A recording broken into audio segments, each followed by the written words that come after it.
The galaxy was in chaos. Whispered warnings traveled across countless star systems, spreading fear among even the most advanced civilizations. Entire species had vanished without a trace, their once thriving worlds left silent and lifeless. Alien races, far superior to humans in both technology and intellect, found themselves powerless against this mysterious threat. Reports spoke of assassins, silent, unstoppable forces striking down entire populations with precision and efficiency. No one knew where they came from, only that they left ruin in their wake. On Earth's orbital station, Commander Elias Kane stood by the observation deck, his gaze fixed on the shimmering stars beyond the reinforced glass. The weight of the galactic crisis hung heavily on his shoulders. As humanity's chief envoy to the Galactic Coalition, he had witnessed the panic spreading across countless planets. And yet, there was one unsettling anomaly: humans remained untouched. Kane's communicator chimed with a priority message. The holographic display flickered to life, revealing the tense face of Ambassador Threx from the planet Vorex, a species known for its advanced bioengineering. Threx's eyes were wide with terror. "Elias," the ambassador's voice trembled, "it's happening again. Another system, gone. My people are fleeing for their lives."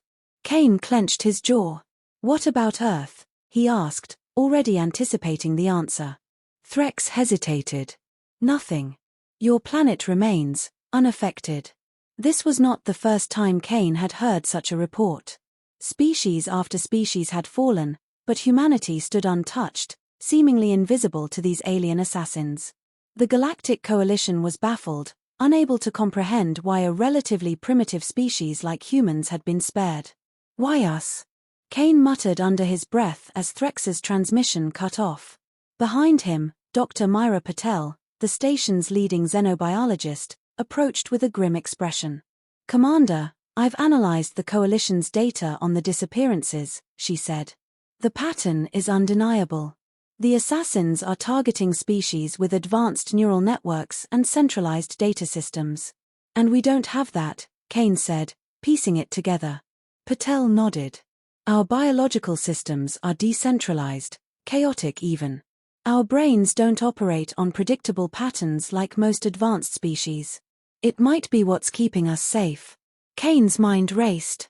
If Patel's theory was correct, humanity's very nature, our unpredictability and chaotic way of thinking, was our shield.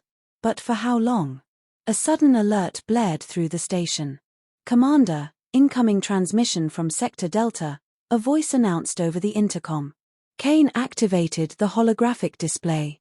Static crackled before a distorted voice broke through. "Earth is next," the message warned. Kane's heart pounded. The assassins, whoever or whatever they were, might be turning their attention toward humanity. "Prepare a full defensive analysis," he ordered Patel. "And contact the Coalition. We need every shred of information they have." As the station crew sprang into action, Kane's resolve hardened. Humanity might have been safe so far, but that safety was fragile. And if the assassins came for Earth, they'd find out exactly what made humans different from every other species in the galaxy. The transmission warning Earth as the next target had sparked immediate action. Commander Kane convened with Dr. Patel and the station's top analysts.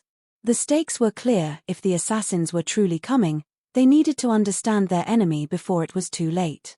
"We have to figure out why they haven't attacked us yet," Kane said firmly. "We can't rely on luck." Patel nodded. "I've reviewed historical encounters involving these assassins. Every advanced species fell because they shared one fatal trait: predictability. Their neural and communication systems functioned on rigid patterns that made them easy to locate and neutralize. And humans don't fit that mold," Kane said thoughtfully. "Exactly," Patel agreed. "Our decentralized neural networks, erratic behaviors, and emotional decision-making confuse any system that relies on predictable logic." Despite the theory, the situation was dire. Kane opened a secure channel to Ambassador Threx, who had just evacuated his homeworld. The ambassador's image flickered into view, his expression grim. "You're risking too much staying in orbit, Kane," Threx warned. "These assassins are beyond anything you can imagine. They adapt quickly." "Then tell me why they haven't come for Earth yet," Kane challenged. Threx hesitated. We don't fully understand it, but humans are chaotic. You think illogically, act impulsively. It makes you hard to track. No species in the galaxy operates the way you do. Kane narrowed his eyes. That chaos might be our only defense. But we need proof. After ending the transmission, Kane turned to Patel. We need bait. Patel's eyes widened. You're suggesting we lure them? Exactly, Kane confirmed. If they target systems with predictable patterns, then we need to simulate one and see if they take the bait. Within hours, Patel and her team configured a decoy satellite network designed to mimic the biosignals of advanced alien neural systems. The data streams pulsed in perfect, predictable patterns, an irresistible lure for the assassins. As the network went live, tension gripped the station. The team monitored every blip on their scanners, searching for any sign of movement. Minutes turned into hours, the silence stretching thin. "Commander, we have something," an analyst called out. Unidentified energy signatures closing in on the decoy. Kane's heart raced. "Prepare defensive protocols, but hold fire," he ordered. "We need to observe their behavior first." The data streams on the screen displayed erratic fluctuations as the assassins approached the decoy. Kane watched intently, trying to discern their tactics. Patel's voice was calm but tense. If they can't process chaotic human signals, they'll behave differently around the decoy. Let's see if that theory holds. As the alien signatures swarmed closer, their behavior suddenly shifted. The once coordinated movements fractured, as though the assassins were confused. "It's working," Patel said breathlessly. Kane's expression hardened. "Then we've just found our advantage." The decoy network pulsed steadily, drawing the assassins closer. The alien swarm was unlike anything Kane had ever seen, an intricate mass of shimmering, metallic fragments moving as one. The station's scanners struggled to keep up with their erratic patterns. Despite their fearsome reputation, the assassins faltered near the simulated signals. "Look at that," Patel whispered. "They're destabilizing." Kane leaned closer to the monitor, his voice steady. "It's like they can't comprehend the data." The swarming entities wavered, their previously synchronized movements unraveling into chaos. The simulated neural patterns, so perfectly predictable, were now subtly infused with randomized fluctuations, just enough to mimic human unpredictability. "They were drawn to the order," Patel explained, "but they can't handle the sudden randomness. Their programming doesn't know how to adapt to something so chaotic." The realization struck Kane hard. Their strength is their weakness. They're perfect killers because they rely on certainty. But we thrive in uncertainty. A sudden jolt rocked the station. Alarms blared as defensive shields activated automatically. The assassins, though visibly disoriented, began a frenzied attempt to re-establish their cohesion. "They're trying to regroup," Patel warned. "If they adapt, we're finished." Kane's mind raced. Feed them more chaos. Push their limits. Patel's fingers flew across her console, injecting erratic data streams into the decoy network. Pulses of unpredictable signals flooded the grid, random spikes of emotion-based patterns derived from human brain scans. Fear, joy, anger, and curiosity all transmitted simultaneously. The effect was immediate. The assassins fragmented further, their once precise formation breaking into scattered fragments. Some veered off into space, while others flickered out of existence entirely. "They're collapsing," Patel said in awe. "They can't sustain their structure in the face of complete unpredictability." Kane exhaled sharply. "Then let's finish this." He activated the station's EMP disruptor, a last resort defense mechanism designed to neutralize electronic threats. A pulse of energy radiated outward, sweeping through the fragmented swarm.